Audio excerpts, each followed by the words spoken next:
como havíamos dito, né, a gente acabou de fazer um horário da frente A em História, vamos agora lá para a frente B. E na frente B nós vamos iniciar mais um capítulo, que agora é o capítulo do Brasil República. Finalizamos, então, até o capítulo 10, o Brasil Império. E estávamos vendo na última aula as condições que levaram, né, o senhor Dom Pedro II a deixar o Brasil. A questão abolicionista, o conflito com a igreja, a questão religiosa, a questão dos militares, né? E, logicamente, né, as ideias aí iluministas, as ideias republicanas que chegaram às elites brasileiras. Nós vamos ter um período curto aqui, que é o capítulo 11. Neste período bastante curto, a gente vai ver 2 militares comandando a política brasileira, né?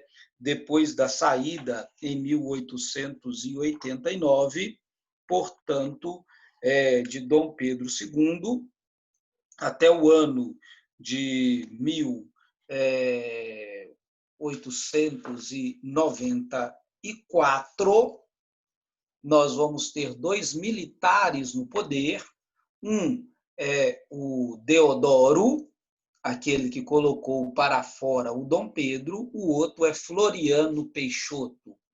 Então, este período, nós vamos subdividi-lo em 2 partes. É um período muito curto da história brasileira, né? Então, vamos relembrar aqui, de 1889 até o ano de 1894.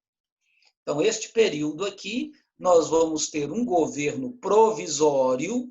Provisoriamente, o senhor Deodoro será colocado como representante oficial do executivo no Brasil, e depois eles vão fazer uma eleição indireta, ou seja, a elite brasileira, os grupos majoritários, né, que daqui a pouco serão representados por Minas e São Paulo, né, os grupos majoritários vão escolher o próprio Deodoro como presidente, mas após este período, nós vamos chamar de República da Espada, né, porque serão 2 militares, nós vamos ter a primeira eleição no Brasil. Vai ser uma eleição do cacete, logicamente, né?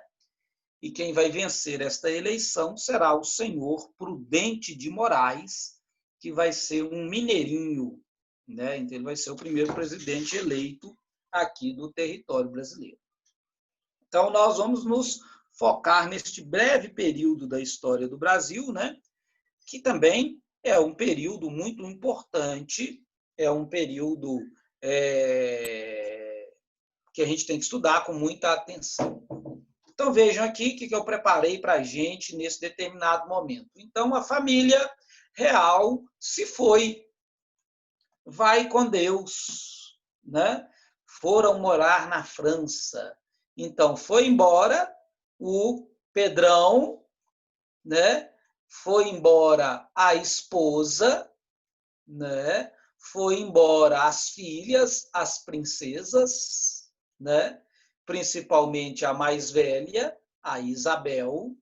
Foi embora o marido da Isabel, que é aquele militar lá que participou da Guerra do Paraguai, o Conde Deu. Foram todos banidos do território brasileiro. Lembrando que a família real só vai voltar, né, ela só pode retornar ao Brasil em 1920.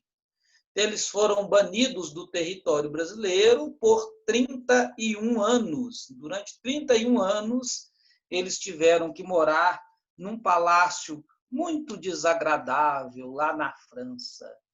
E durante 31 anos, o povo brasileiro os manteve com muito conforto no território, né? Lembrando que em 1920 Um eles palácio vão... muito desconfortável, aquele palácio gigante, maior do que o Palácio de Versalhes.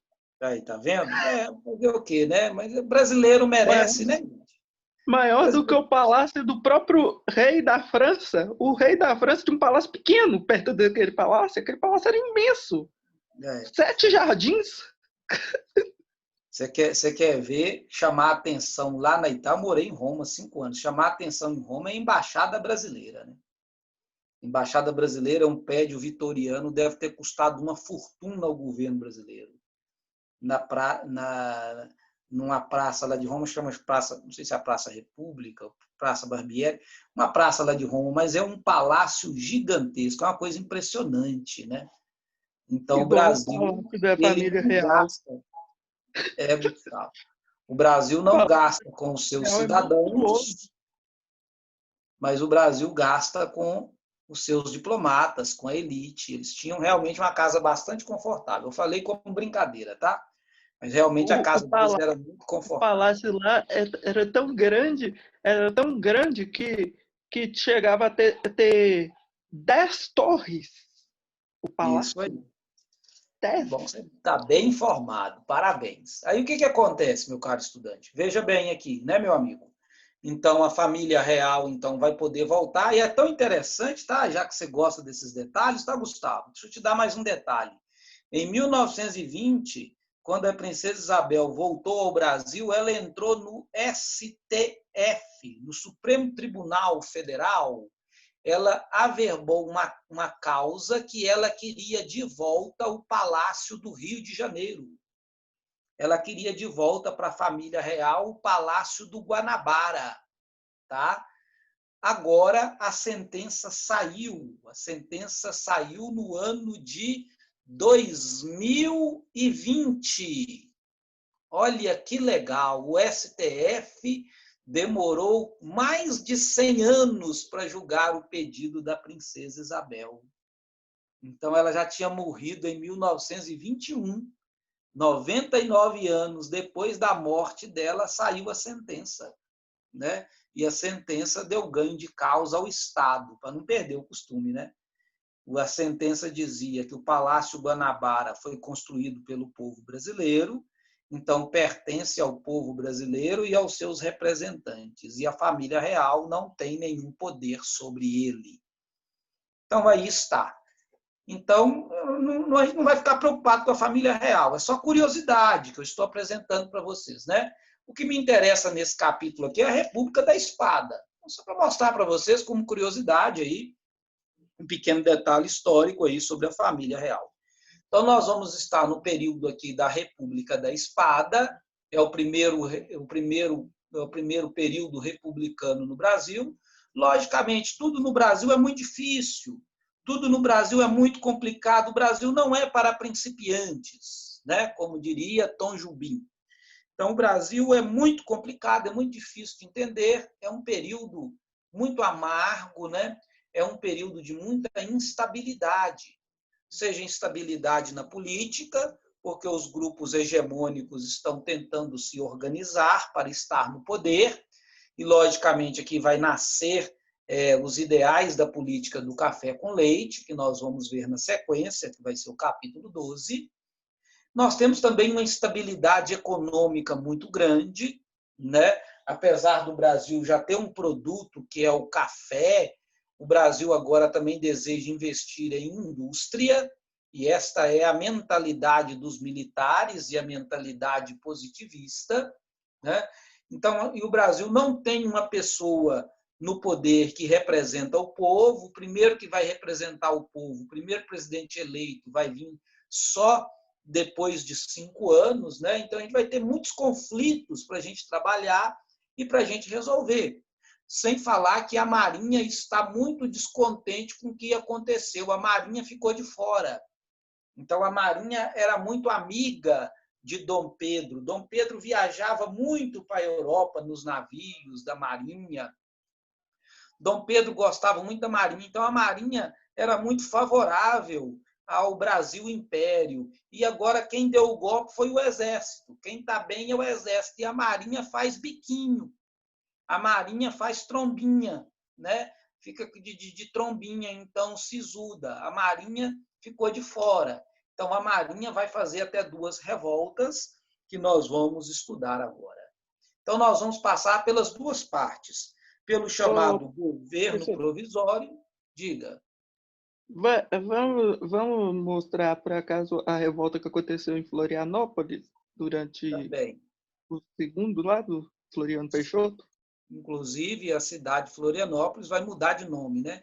Mas lembro que é uma revolta que já estava acontecendo, né? Uma revolta lá no sul do Brasil, na região sul. Realmente, nós vamos ter algumas dificuldades enfrentadas, né? Quem vai enfrentar esse problema vai ser o senhor Floriano Peixoto. Esta revolta que você se refere, Gustavo, chama-se revolta federalista, né? E aí depois vamos ver os detalhes e a gente vai chegar lá também, né? Vai ser na época da segunda revolta da Marinha também. Então vamos lá ver os elementos que compõem este período histórico. Aqui está o boy, o lindão, chamado Dedé, né? É o senhor Dedé, o Deodoro, Dedé para os íntimos, tá, gente? Senhor Deodoro da Fonseca. Ele é um marechal, então ele pertence ao exército. E foi ele que literalmente meteu o pé na bunda de Dom Pedro. Então, no dia 15 de novembro de 1889, começa o movimento republicano aqui no Brasil. Lembrando que este primeiro governo, vocês podem ver aí, na primeira metade da página 71, nós vamos chamar de governo provisório. Neste governo provisório, né, provisoriamente, o executivo está na mão deste sujeito aí, chamado Deodoro da Fonseca. E ele vai ter que estabelecer algumas medidas durante este período, né? Logicamente que a primeira medida, ele como chefe do executivo no Brasil, será colocar para fora o poder moderador, para que não exista um conflito de interesses. Então, ele vai banir a família real, como nós já falamos, né? Durante mais de 30 anos, a família real vai ser banida, portanto, do território brasileiro, para que possa iniciar o regime democrático. Banindo a família real, lembrando que a família real governava com a ajuda de um conselho de Estado, né? O conselho de Estado, portanto, representa o rei, são pessoas indicadas pelo rei para ajudar o poder moderador na área da educação, da saúde, da economia, da guerra, das cidades e etc. Então, este Conselho de Estado, ele é findado, ele é abolido, ele deixa de existir. E eu lembro também para vocês que o poder moderador, ele elegia para o poder parlamentar, para o legislativo, ele escolhia alguns senadores puxa-sacos para ficarem eternamente no cargo. Então, esse Senado vitalício também vai deixar de existir, porque são todas pessoas que estão ligadas, né, ao poder monárquico, ao poder do império. São esses aí que são aqueles que representam o parlamentarismo às avessas, né, Senado vitalício.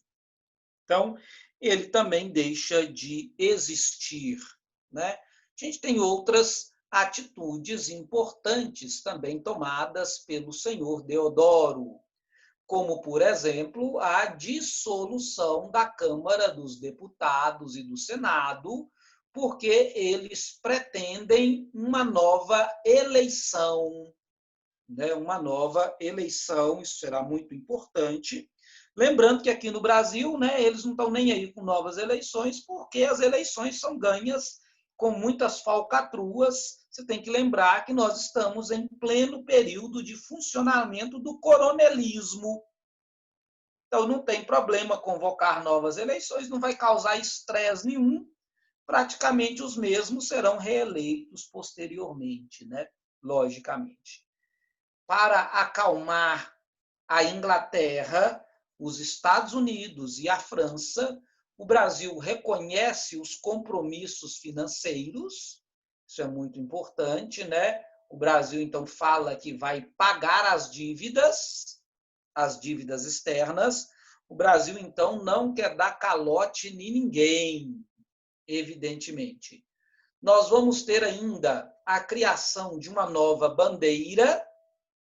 Eu estou apresentando ela aí para vocês, é a bandeira que nós temos até hoje, né?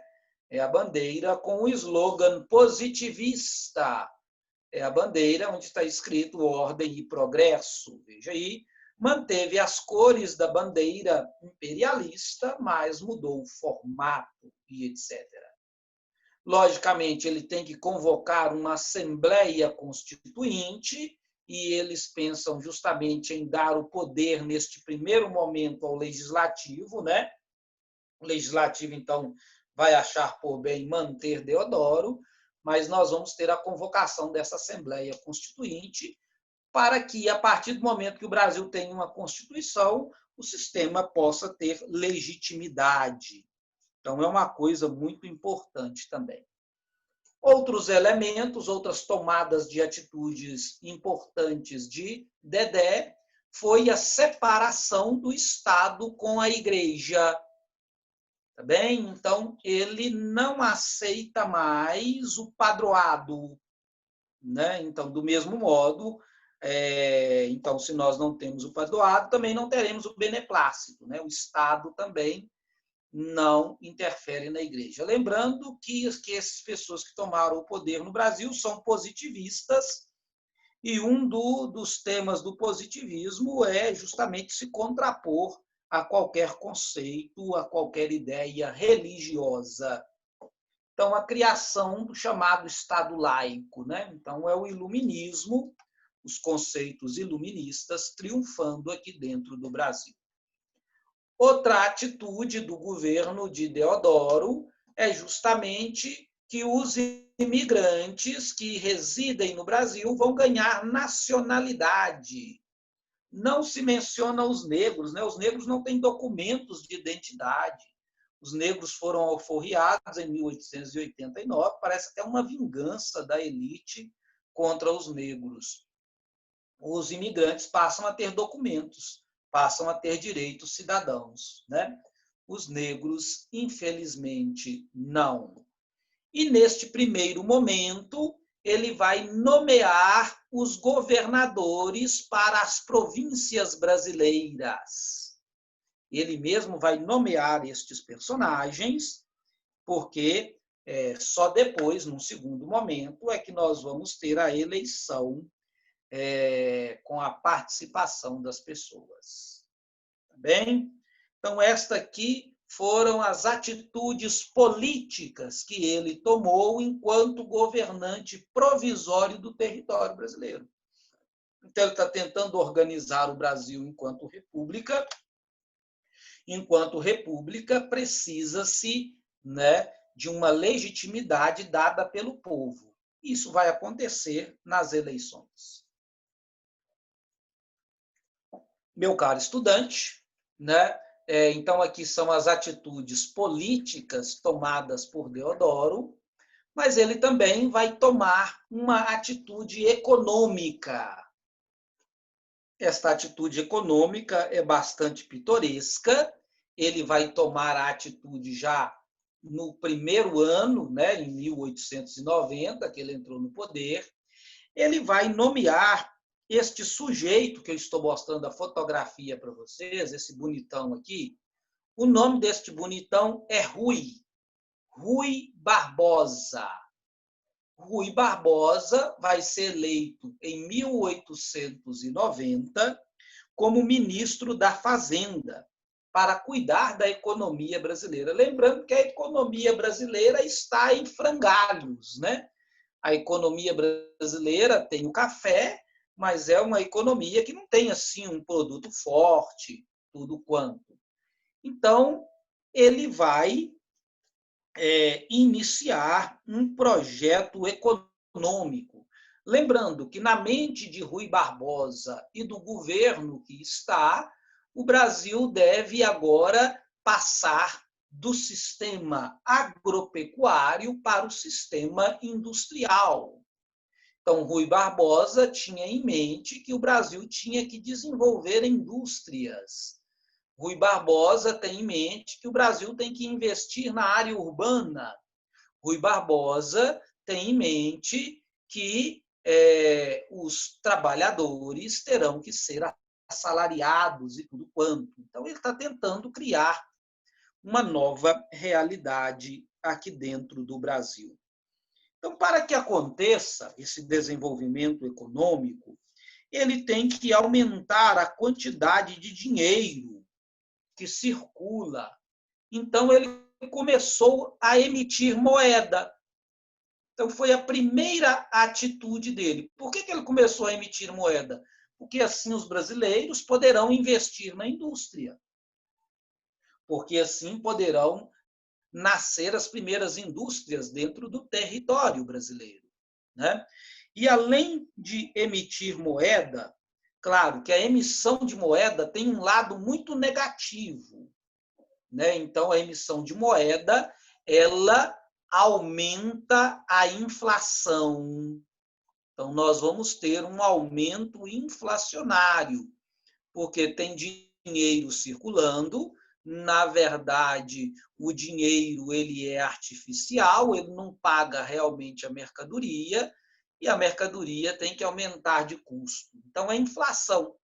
Né? Tem dinheiro circulando, mas o dinheiro já não dá para comprar mais as mesmas coisas. Se tem inflação, é toda uma cadeia de eventos. Né? A inflação gera uma desvalorização monetária. Desvalorização monetária aumenta a inflação. Inflação provoca mais desvalorização da moeda. E tudo quanto. Então, veja bem, Rui Barbosa vai tomando um caminho muito perigoso na sua administração da fazenda brasileira. Sem falar que para que o Brasil tenha indústria, e logicamente que o brasileiro ele não tem dinheiro para montar uma indústria, ele vai conceder empréstimos. Ele vai emprestar dinheiro para as pessoas. E aí, meu amigo, entra a esperteza do brasileiro. Entra a corrupção presente no Brasil.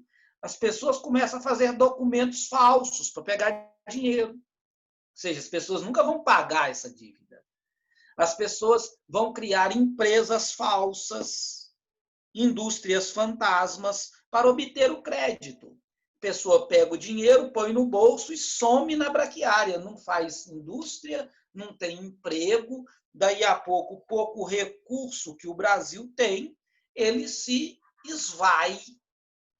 Né? Então, a indústria para gerar empregos não gera emprego, a indústria para gerar impostos e não gera impostos. Ou seja, o Estado brasileiro, que já estava numa situação bastante delicada economicamente, ele entra em crise. Esta crise nós iremos chamar de encilhamento. Então, aqui está, meu caro estudante. O encilhamento foi o primeiro plano econômico no Brasil. Foi a primeira tentativa, em 1890, de incrementar a economia brasileira, estabelecida por Rui Barbosa. Mas era algo bastante artificial. Algo feito não com a injeção de lastro, mas com a impressão de moeda. Né? Então, não se cria riqueza, se cria moeda. Então, se cria a inflação. E o brasileiro não é muito honesto. O brasileiro pega dinheiro emprestado já com o intento de não pagar. Pega dinheiro emprestado para montar uma empresa e não monta a empresa. Então, logicamente, que isso vai contribuir posteriormente para a queda de Deodoro. Não só isso, mas também esta política econômica desastrada. Ok, pessoal? Entendido, galera? Encilhamento. Perguntas? Tudo bem? Tudo. Tudo? Ivone, Vou seguir. Diga, por gentileza, diga. Foi essa questão dessa política do encilhamento que acabou no impeachment de Teodoro da Fonseca, porque ele impeachment, né, por Floriano. Foi um dos motivos para ele deixar o poder, né? Para ele cair, por causa desse desastre econômico. O segundo motivo nós vamos ver daqui a pouco, que é a primeira revolta da Armada, né? Então, a primeira revolta da Armada vai colocar ele para fora mesmo. Então, os militares vão apontar canhões, né, para o Palácio da Guanabara e ele vai sair, portanto, do poder. Tá bem? Mas aqui nós estamos ainda na República Provisória. Tá, senhor Gustavo? Então, na República Provisória, ele não cai. Ele vai cair quando ele for oficializado no cargo. Ele ainda não é oficializado no cargo, mas o encilhamento ele começa durante o período provisório e ele continua, a política econômica continua dentro da República da Espada. Né? Então, eu apresentei ele aqui agora porque ele iniciou aqui agora. Né? E lá na frente, lá na República da Espada, não mais aqui na República Provisória, ele também será um dos motivos para derrubar, portanto, o presidente, no caso, Deodoro. Vamos seguir mais um pouquinho adiante nesta aula. Então, veja bem, né? Então, nós tivemos uma série de medidas tomadas pelo governo provisório para tentar engrenar o Brasil República. Nós tivemos a convocação de eleições e nós tivemos um grupo de deputados e senadores que vão construir, portanto, a primeira Constituição, digamos assim, a primeira Constituição livre do Brasil. Né? É a primeira Constituição que nós vamos chamar de promulgada, porque a Constituição anterior foi uma Constituição outorgada. Né? Então, uma Constituição outorgada é de um líder que impõe uma determinada regra. Isso foi em 1824, lá na época ainda de Dom Pedro I. Agora nós vamos ter uma promulgação, ou seja, um grupo de representantes do povo que foram eleitos de modo, né, vocês sabem, né, pelo cacete, pelo coronelismo, mas eles representam o povo e eles irão promulgar esta carta. Eles irão iniciar os trabalhos em dezembro de 1890 e eles vão terminar os trabalhos em fevereiro de 1891. Eles vão trabalhar ali 3 meses e eles vão construir esta aqui, esta primeira Constituição da República dos Estados Unidos do Brasil. Olha que nome simpático, né? Estados Unidos do Brasil. Tá bem? Tem uma pergunta aqui, deixa eu ler uma pergunta aqui, por gentileza. Luísa Lima está perguntando. Sim, né? Sim, é verdade. Tem sempre esta regra, né, Luísa? Muito bem lembrado. Você lembrou muito bem, né? As constituições dos anos pares, por exemplo, 1824, é uma constituição par. Então, foi uma constituição outorgada. Foi uma constituição, você pode chamar de uma constituição não liberal, né? Foi uma outorga, uma obrigatoriedade de seguir o líder. E as constituições dos anos ímpares são constituições, né, portanto, promulgadas. Então, as pessoas costumam utilizar aí esse critério também. Né? Ímpares são liberais e pares não são liberais. Eu não gosto muito de utilizar isso porque a última Constituição foi liberal, foi promulgada e ela foi colocada em 1988. Então, tem uma exceção, né, Luísa? Tem uma exceção na Constituição de 88. Por isso que eu fiquei em dúvida em relação à última mesmo. Então, é bom a gente seguir assim, o cronograma, né? O Brasil não vai ter muitas constituições, mas geralmente, né, vem uma outorgada, uma promulgada, uma outorgada, uma promulgada, e assim sucessivamente. Depois a gente vai falando sobre elas, aí mais no final eu vou fazer uma reflexão geral sobre essas constituições. Mas o que nos importa neste momento é que esta Constituição estabelece a República, tá, meu caro estudante? Então, uma Constituição que cria a República. A base da República é Montesquieu, é o iluminista Montesquieu, né? Então, nós vamos ter uma subdivisão em 3 poderes. Inclusive, nós vimos isso em sociologia, né? Foi um aspecto da sociologia desta semana, inclusive. Então, a gente tem o poder legislativo, o poder judiciário e o poder executivo. Lembrando que este modelo vai vigorar até Getúlio Vargas, né? Que aí Getúlio Vargas vai dar um golpe, então Getúlio Vargas já vai fazer uma outra Constituição, né? Já vai ser uma outra Constituição que vai ser também outorgada, que é a Constituição lá de 34. Mas não vamos falar dessa agora, não. Vamos falar dessa de 91, que é uma Constituição liberal. Quais são as ideias desta Constituição liberal dos Estados Unidos do Brasil? Quais são os conceitos mais importantes? Então, o primeiro está aqui: tripartição dos poderes. Mas nós temos outros elementos importantes, como o estabelecimento do presidencialismo. Então, bane-se definitivamente o poder moderador. Bane-se definitivamente a organização do Brasil enquanto império. Outra situação muito importante é que os representantes do povo deverão ser eleitos de modo direto. Os mandados políticos giram em 4 anos, né? Lembrando também para vocês que a Constituição estabelece federalismo, né? A descentralização do poder.